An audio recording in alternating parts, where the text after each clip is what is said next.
Oke,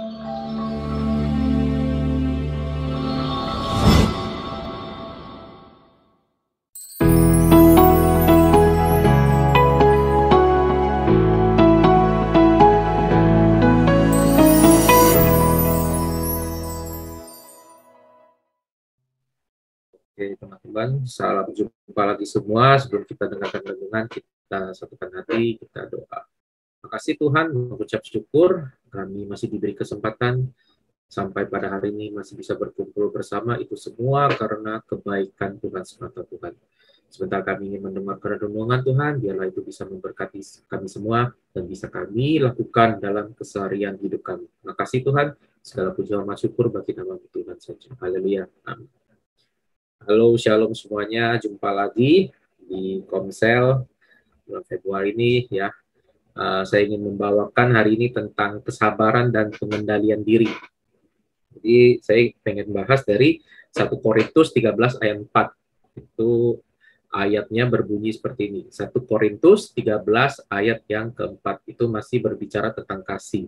Jadi di situ dikatakan kasih itu sabar. Dan kemudian ada selanjutnya ya, tetapi saya pengen fokus hari ini yaitu kasih itu sabar.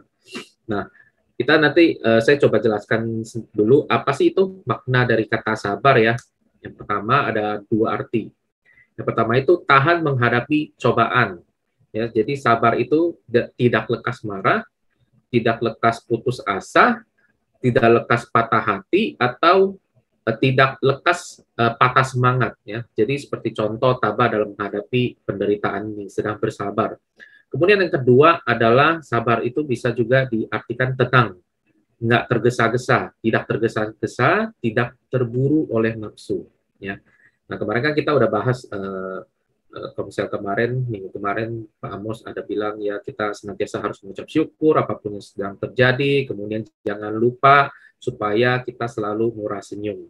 Nah, dengan tersenyum kita bisa memberi dampak positif kepada orang lain, bahkan bisa membangkitkan semangat teman-teman ya di sini, bahkan orang lain. Nah, kita hari ini mau membahas mengenai sikap sabar nih di Komsel hari ini.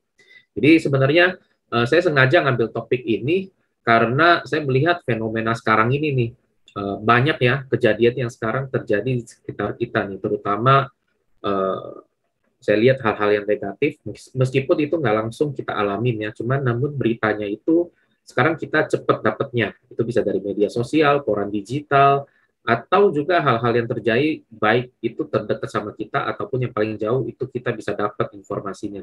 Nah, seperti contoh yang kemarin, mungkin teman-teman ada yang pernah dengar, ya, ada kakek yang dituduh sebagai maling. Pada akhirnya, itu si kakek dikeroyok oleh kelompok orang yang nggak bertanggung jawab, ya karena mereka pertama pasti kemakan omongan. Nah di situ kita lihat nggak ada pengendalian diri sama sekali, tergesa-gesa langsung percaya dan termakan sama omongan orang lain, dan dampaknya apa? Itu sampai kehilangan nyawa, nyawa yang mestinya tidak bersalah itu kehilangan gitu loh. Ya itu karena ketidaksabaran atau pengendalian diri dalam menerima suatu informasi. Kemudian ada lagi nih yang sekarang yang saya baru lihat kemarin juga, itu juga dari media sosial. Ini kejadiannya di Bekasi. Jadi ada anak seorang remaja, dia dikatakan dia lagi cari kucingnya di sebuah ruko. Jadi dia lagi cari kucing. Nah kemudian ada yang nanya, dia negur si remaja itu, ditanya lagi ngapain. Nah si anak remaja ini bilang dia sedang mencari kucing. Kemudian si remaja ini dipanggil lagi, anak remaja ini diminta supaya si remaja ini harus bilang dulu ke dia atau lapor dulu lah setidaknya. Cuman reaksi si remaja ini langsung jalan naik motor. Nah mungkin karena kesal ditegur nggak dibalas, akhirnya diteriakin maling sama yang negur si remaja ini. Nah begitu orang lain mendengar teriakan kata maling, langsung itu remaja dikeroyok oleh 6 orang dan dibacok. Dan itu mati di tempat langsung. Jadi ini peristiwa yang benar-benar sekarang terjadi yang hari-hari ini. Nah dari dua peristiwa ini aja saya, atau mungkin teman-teman juga bisa menilai ya, maksudnya rasa kemanusiaan sekarang tuh, hati nurani mereka terhadap manusia meskipun itu maling, bisa ya, maksudnya dengan mudah langsung main hantam, main bacok, main tonjok, atau bahkan main menghakimi sendiri gitu, tanpa mencari informasi, atau setidaknya anak itu ditangkap dulu, kemudian baru diserahkan ke yang berwajib. Harusnya kan prosesnya seperti itu ya, untuk ditanyakan supaya pihak yang berwajib uh, yang nanti akan menilai atau memutuskan suatu kasus itu. Nah, di sini dari dua ini aja kita lihat nggak ada pengendalian diri dari orang-orang yang seolah-olah itu mudah ya. Kayak seolah itu kata maling jadi sebuah kata mantra gitu sekarang nih. Begitu kata itu muncul, orang langsung jadi buas, udah nggak ada kasih sama sekali gitu loh. Ini juga mengingatkan kita di Kejadian Alkitab nih. Kalau teman-teman udah pernah baca ya, yang ketika awal mula manusia diciptakan ya, kemudian lahir anak dari Adam dan Hawa, dan lahir Kain dan Habel. Nah, kalau kita baca seterusnya, kita lihat begitu mudahnya Kain membunuh adik kandungnya sendiri. Ya, sekali lagi adik kandungnya sendiri. Kalau yang tadi itu orang lain. Ya, ini adalah kasus yang kita lihat di Alkitab. Hanya karena persembahan Habel yang nggak disenangi dan diterima oleh Tuhan, dan sedangkan persembahan Kain itu tidak diterima. Nah, akhir cerita kita tahu kan, akhirnya Habel dibunuh oleh kakaknya Kain, ya karena Alkitab katakan hatinya panas.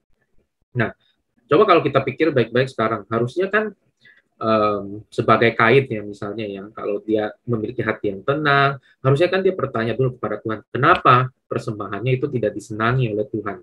Atau Kain sebenarnya bisa kan dengan cara yang baik, misalnya datang ke adiknya, dia nanya, kok bisa ya kamu punya diterima sedangkan saya punya tidak diterima gitu loh.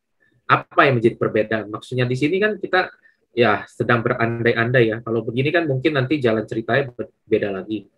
Maksud saya di sini kenapa dia tidak bisa memiliki kerendahan hati datang bertanya kepada Tuhan atau ke adiknya Habel gitu loh. Mencari tahu yang menjadi perbedaan ketika sedang memberikan persembahan, atau cari tahu persembahannya sebenarnya bagaimana sih yang Tuhan mau.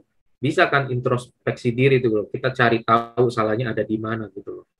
Nah, sama seperti orang-orang yang udah ini nih yang tadi nih yang tergesa-gesa ngejar maling, udah dengan nafsu untuk membunuh, bukannya melihat kejadiannya dulu, atau andaikan posisi sedang ngejar maling lah, itu benar maling ya udah ketangkep, ya diserahkanlah kepada pihak yang berwajib, jangan main hakim sendiri gitu.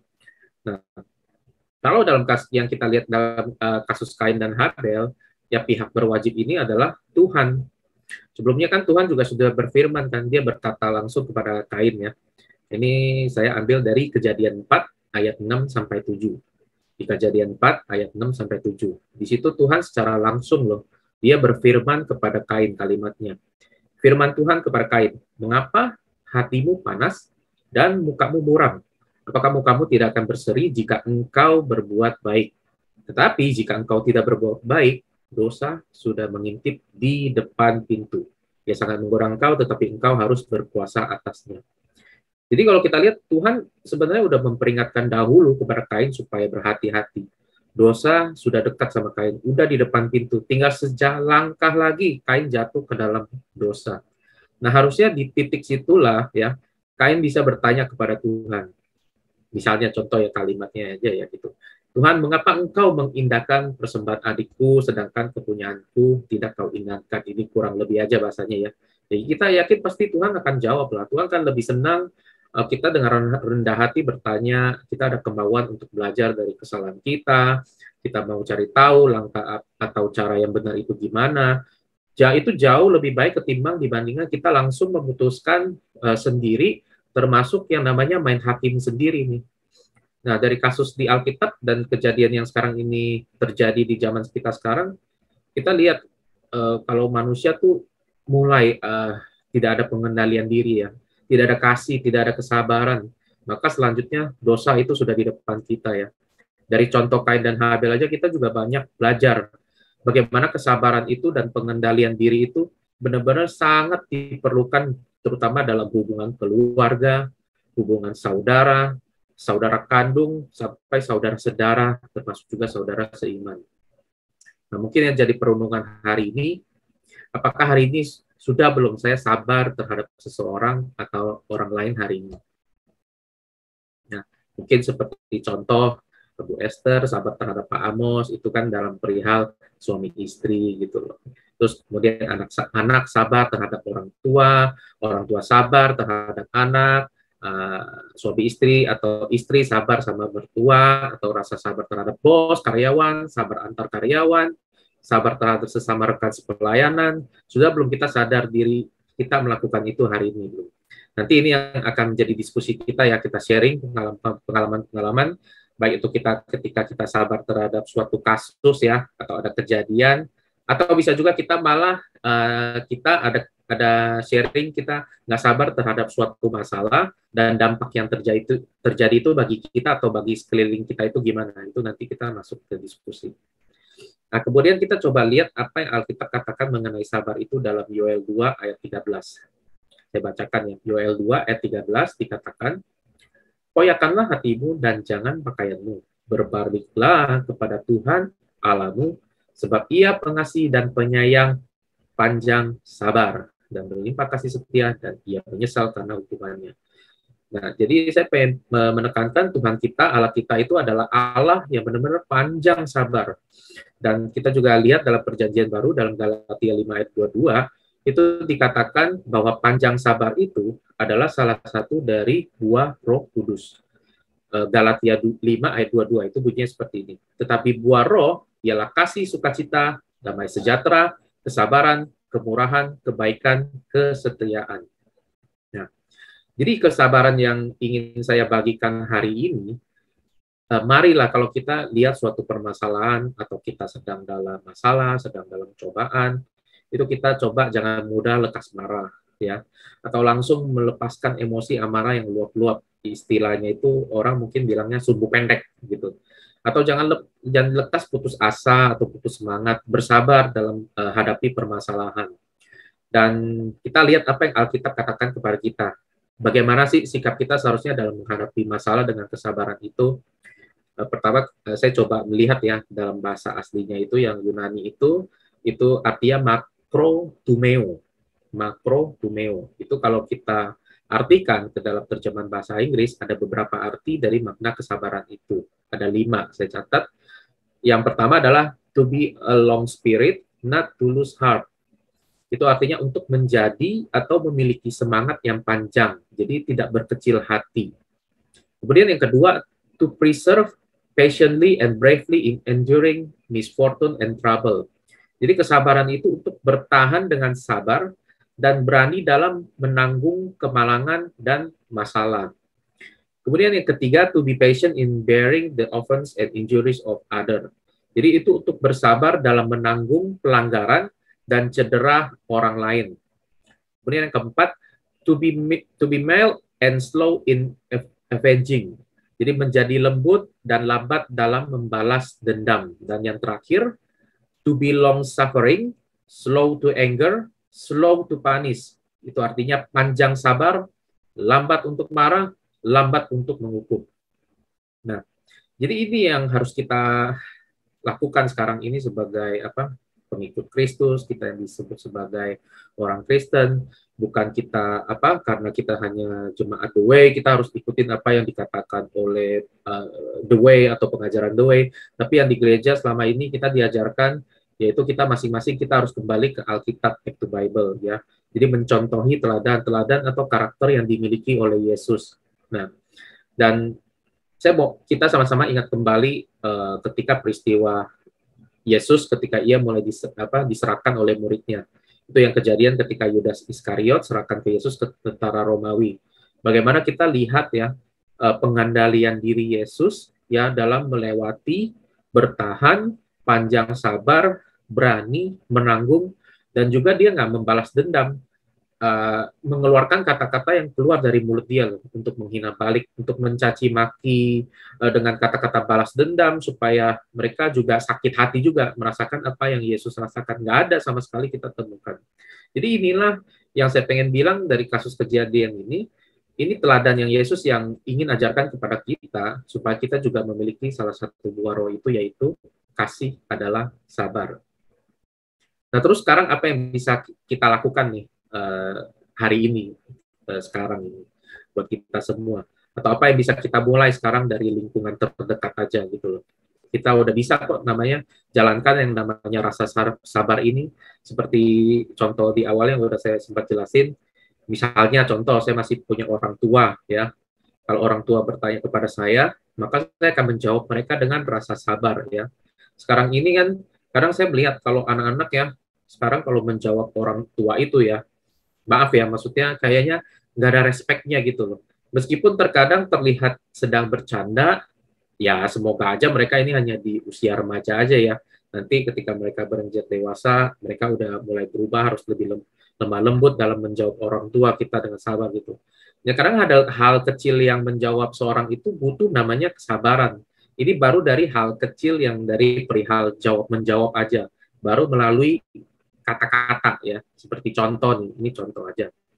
Misalnya mamanya nanya ke anaknya gitu loh. Ini mamanya nanya, "Dek, lihat kacamata mama nggak?" Mama cari kok nggak ada ya. Nah, anaknya jawab, masih masih dengan santai gitu. Itu tadi mama taruh di atas meja.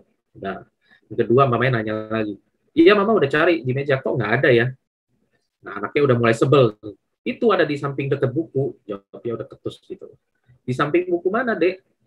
Nah, ini udah mulai emosi nih. "Ya ampun, mama buta ya. Mata dipakai, mah. Itu tadi di samping buku warna biru." Mama jawab, "Iya, mah. Tadi lihat udah cari. Iya, tapi mama lihat udah cari, tapi nggak ada." Nah, ketika yang kata-kata barusan itu sebenarnya mamanya itu sedih dengan kata-kata barusan yang dilontarkan oleh anak itu. Ya.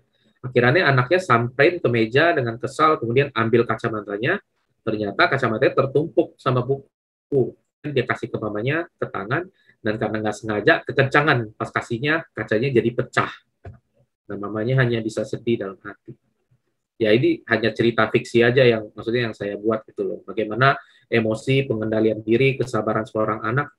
Apa salahnya sih kalau misalnya bantu orang tua atau cobalah ringan tangan lah bantu mama kamu sebentar, jangan lekas marah.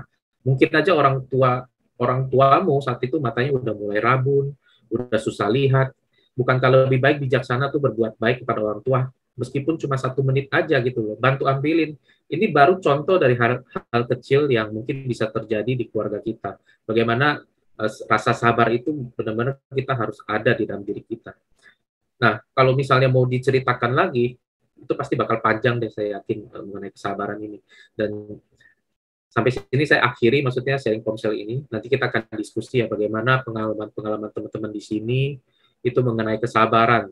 Atau mungkin ada saran atau masukan dari pengalaman yang nantinya berguna juga nih bagi kita semua ke depan.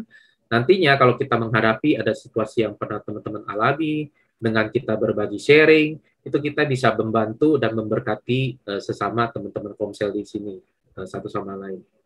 Ya akhir kata saya tutup dengan satu cerita begini. Jadi ada seorang laki-laki itu namanya Anton. Anton itu dia pendek, kemudian dia buruk rupanya. Nah suatu hari dia duduk-duduk nih bersama istrinya. Istrinya cantik, namanya Dewi. Nah si Anton nggak berkedip, dia memandang wajah Dewi, istrinya itu yang cantik jelita, kemudian agak tersipu-sipu, dan istrinya berkata nih, Dewi berkata kepada Anton, "Kau ini kenapa sih kok dari tadi memandangiku saja?" Kemudian suaminya Anton, "Kulihat wajahmu setiap hari semakin cantik saja, maka setiap kali aku melihatmu, semakin bertambah syukurku." Nah istrinya si Dewi jawab, "Ya, dan kita berdua nanti akan masuk ke surga." Kemudian suaminya kaget, "Loh, dari mana kau tahu?" Kemudian Dewi, istrinya balas, "Bukankah hamba yang bersyukur dan hamba yang bersabar akan masuk ke dalam surga?"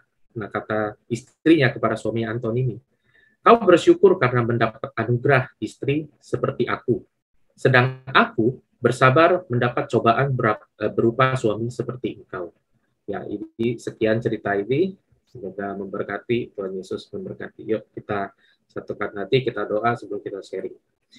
Makasih Tuhan, mengucap syukur untuk Komsel pada hari ini. Sebentar kami memasuki dalam sesi sharing, biarlah teman-teman di sini juga bisa ikut berpartisipasi, berbagi pengalamannya, sehingga kami satu sama lain bisa saling berkati, dan itu melalui sharingan itu, pengalaman-pengalaman orang lain bisa menjadi pengalaman untuk kami semua ke depan dalam menghadapi situasi yang sekarang ini terjadi. Terima kasih Tuhan. Kami bersyukur dan berdoa. Haleluya. Amin.